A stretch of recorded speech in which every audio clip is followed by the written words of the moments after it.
आणि ओझर गावामध्ये द्वार यात्रेच्या निमित्तानं सध्या उत्साहाचं वातावरण आहे। अष्टविनायकांपैकी एक असलेल्या ओझरच्या विघ्नेश्वराची दरवर्षी द्वार यात्रा निघते आणि याच द्वार यात्रेच्या निमित्तानं भाविकांची इथे मोठी गर्दी होते। चला तर मग आपणही जाऊयात ओझर गावामध्ये, बघूयात द्वार यात्रेचा हा सोहळा नेमका असतो कसा।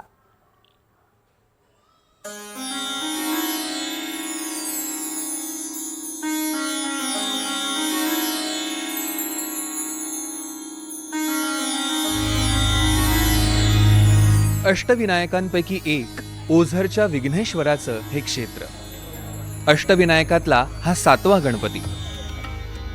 पुणे जिल्ह्यातील ओझर गावात विघ्नेश्वराचं प्राचीन मंदिर आहे। या ठिकाणी गणपतीनं विघ्नासूर नावाच्या असुराचा वध केला होता आणि तेव्हापासूनच या गणपतीला विघ्नेश्वर असं नाव पडलं अशी एक आख्यायिका आहे। गणेश भक्तांचं श्रद्धास्थान असलेल्या विघ्नहर मंदिरात गणेशोत्सव काळात 4 दिवसांची द्वार यात्रा आणि पालखी उत्सव साजरा केला जातो।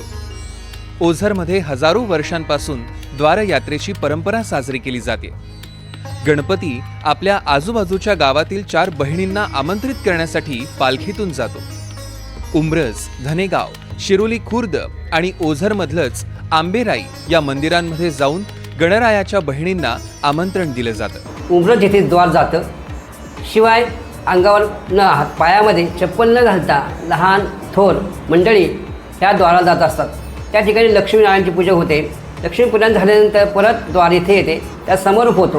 ही प्रथा शेकडो वर्षाची, हजारो वर्षाची प्रथा या ठिकाणी चालत आलेली आहे। दुसरा द्वार धनगरवाडी जाणार आहे, तिसरा द्वार शिरवली इथे जाणार आहे आणि चौथा द्वार इथं गावाच्या जवळ एक आमराई म्हणून या गावामध्ये जातो।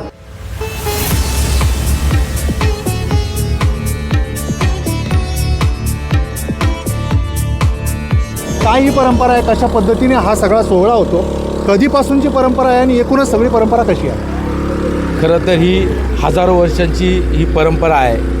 अष्टविनायकातील प्रमुख स्थान असलेलं श्री क्षेत्र ओझर आणि ओझरची श्री विघ्नेश्वराची द्वार यात्रा आज पहिला दिवस महालक्ष्मी मातेला न्यायला येतात।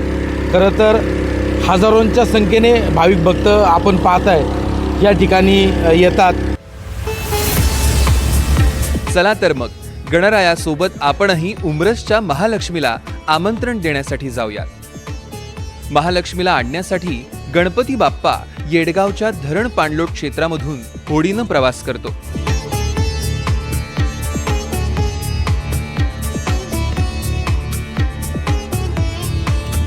आता आपण पोहोचलो आहोत उंब्रजच्या महालक्ष्मी मंदिरात। उंब्रजच्या श्री महालक्ष्मीचं मंदिर कोल्हापूरच्या महालक्ष्मी मंदिराचं उपपीठ मानलं जातं। इथे भजन कीर्तनाचा सोहळा झाल्यानंतर महालक्ष्मीची मूर्ती श्री गणेशाच्या पालखीमध्ये स्थानापन्न केली जाते आणि ओझरच्या श्री गणेश मंदिराकडे परतीच्या प्रवासाला लागते।